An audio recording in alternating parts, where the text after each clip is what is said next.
Okay, little repair job. This is a Denon AVR X540BT. It looks like it actually came with the remote. It was free. It's a very basic Bluetooth 1, 2, 3, 4, 5, and then a couple of analog, composite input, and only some very basic speaker output terminals. Anyway, that's all a bit boring. So what's it doing? So let's power this on, and I'll show you what it does. A little red LED, it's a good sign. Yep, comes to life. Now, what I found it was doing is it is making sound.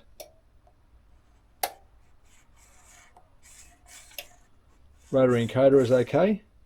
And then, so it goes through all of the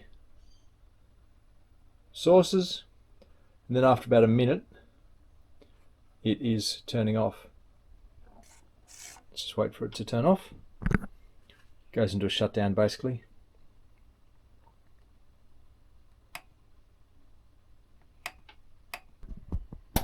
There we go. So it's gone into protection mode. Got a little flashing red LED. To reset these, you have to power them off at the power point. Oh no, this thing just powers back on. But I have heard some comments, I'm going to turn this off now, have heard some comments that these can overheat. So, but let's open it up and see if we can look for some hot spots with a thermal camera, and let's see if we can fault find this Denon.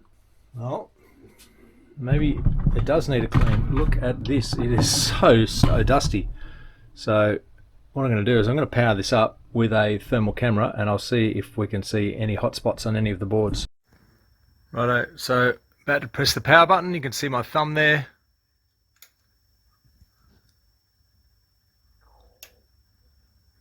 Immediate signs of life.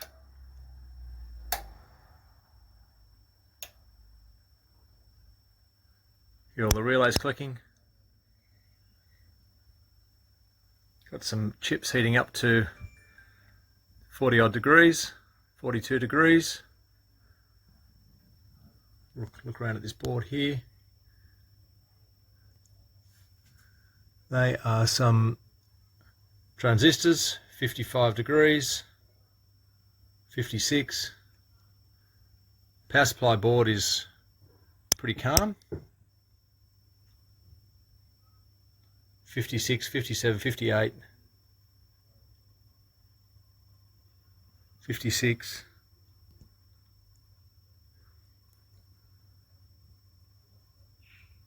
Now I'm not going to touch any of this while it's live. 60 degrees, so there are definitely some hot components down there. And there you go, it's just shut itself off. So just going to turn the power off. I'm just going to use my finger to try and find out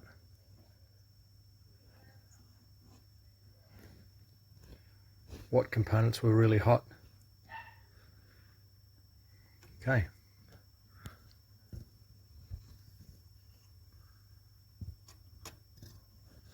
Now I'm going to give this a blowdown and see how it goes.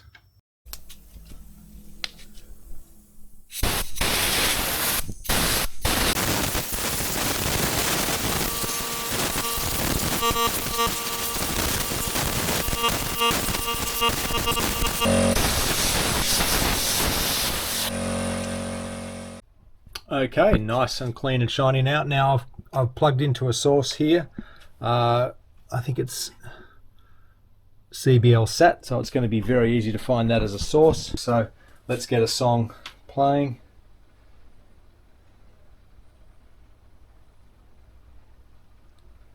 Crank that volume up. So that's playing. Turn that on,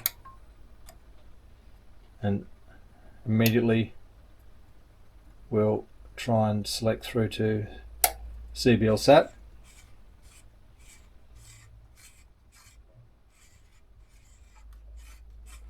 And we've got no audio.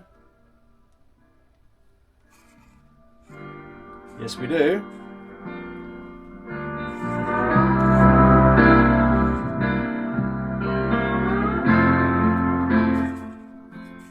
So That's great. So this amplifier actually works.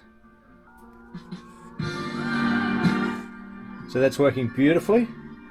So I'm just going to let that run for the same amount of time, then I can time the time between switch on and switch off if it does fail, and we'll see if that was the problem. I fully expect that I won't have solved it, but at least I know that this works. Well, it's still playing. So this would definitely have tripped out before. I'm suspecting that maybe there was an overheating problem, or sometimes dust can cause some bridging, which is highly unlikely, but dust can be conductive. Still see a little bit of dust on the back of this PCB. I'm not going to touch it because that's the power supply circuit and I don't want to get a belt. It's been a while since I've been electrocuted and it's no fun, especially wearing bare feet. So let's just switch this over to sound mode. So this will be running through its PLL cinema. So this is using the onboard processing of the amplifier. This is unreal. Looks like I've got myself a working amp. All it needed was a clean. Okay, not bad, eh? 30-second fix. Okay, now I've jury-rigged an aerial into the back. See if we get something. Yes, we do. Yes, the sound quality is terrible, but that's because the aerial is very bad. It's just a little bit of wire. Anyway, we've got sound. So got this working on two sources. Now what I've also worked out is that basically you cannot control the stereo without the remote control. That's an RC1216. So what a piece of junk. I mean, the fact that there are so few buttons on the front here that you can't even control how you tune. So I've basically, to change the tuning mode here, I've got to go to mode. Now auto mode or manual mode, that's how you change the tuning on this thing. So you can't actually change that on the front panel. So lose the remote, can't use the amp. Anyway, this seems to be working pretty well. I might let this run for an hour or two, make sure that this isn't a fluke, but it looks like we've solved this little dilemma of this pretty low-end AVR X540BT. You get a chance to buy one of these, don't. Alright, turn this on again. What I'm trying to do is I'm trying to get this thing to connect through Bluetooth.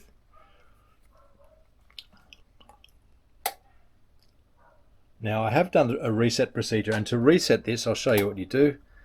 You press down the tuner, these up and down tuner preset buttons, and the power button.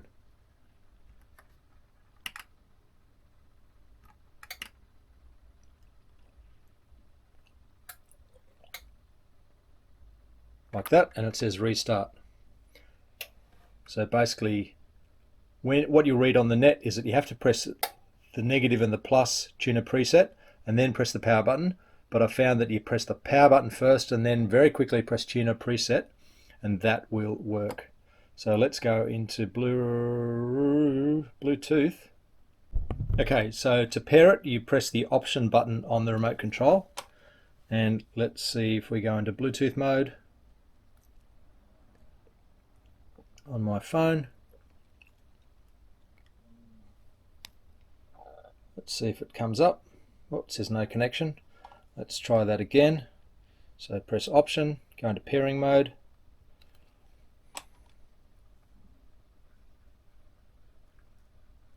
I'm going to scan for new devices on my phone. Okay, so feeling very chuffed with myself for getting this thing running. Now I've given this thing a really good clean. It's in fact looking quite sparkling on the inside. I've just powered that on. So you can actually see my fingerprint display is lighting up. USB port's getting a bit warm. Here's some music playing. So what I'm looking for is to see if any of those previous hotspots are diminished. Now what I fully expect is that you're going to see the same hotspots, and what I think was happening before was that we're actually seeing a bridge or a short circuit from the dust on some of the DSP circuits. So I can't actually see it's going to be extremely difficult to compare different temperatures, and remembering that some resistors, for example, are good up to 70 or 80 or even 90 degrees centigrade. So looking for hotspots might be one way of checking, but I will do a comparison anyway. But at least I got this old amplifier working for free. What a champion. I've just been running this for a while just to prove it's not a fluke. I've given this a really good clean. In fact, I've given it a wet clean on the inside, so these circuits are looking a lot better now that there's no dust on them. And I think what we were seeing was actual conduction, possibly between some of the DSP chips here. So you can see Panasonic, Denon unit. We've got analog devices here, Panasonic, a few other brands. Anyway, it doesn't matter. This thing works. I won't be hanging on to it. It's a very low-end cheap receiver, 70 watts a channel, and I can't get the Bluetooth to work, so it could be a problem with me. It could be a problem with my phone firmware. You can see the Bluetooth antenna right there, but for whatever reason, it's not working. Everything else seems to work. I've run a couple of different sources through it, and I might even plug this into HDMI to my little garage television, which is over there on the wall, and see if we can see what the menu systems are like. Alright, got this hooked up via the HDMI cable at the back to my local trusty TV, and let's see what we get. Righto. Get a nice display. Now what I really want to go through here are some of the menu options. So we can go through that. So you've got lots of search options there. I'm just pressing the option button on the remote. Now if I go to setup, audio, surround parameter, go into automatic room equalization. I don't have the microphone for that, but you could certainly do it. Go into video. Now this is a 4K, it's only got 70 watts a channel, but it is 4K and it's full pass-through. It's got audio return channel that you can see down there. It's got HDMI control of sources. Configure, let's see if you can configure inputs. Yes, you can. You can assign inputs, you can assign levels and sources, which is pretty good. Speakers, all pretty basic stuff. Manual setup, let's see what they've got. Speaker configuration, large, small, yes, all that sort of stuff, which is all pretty good. Now this would all happen automatically if you were to use the microphone, and it's good to know that with the microphone, you only need a standard mono microphone to do the automatic setup. You don't need a special proprietary Denon or other branded microphone. You go low pass frequency, 110 Hz, so that's your crossover frequency for your sub.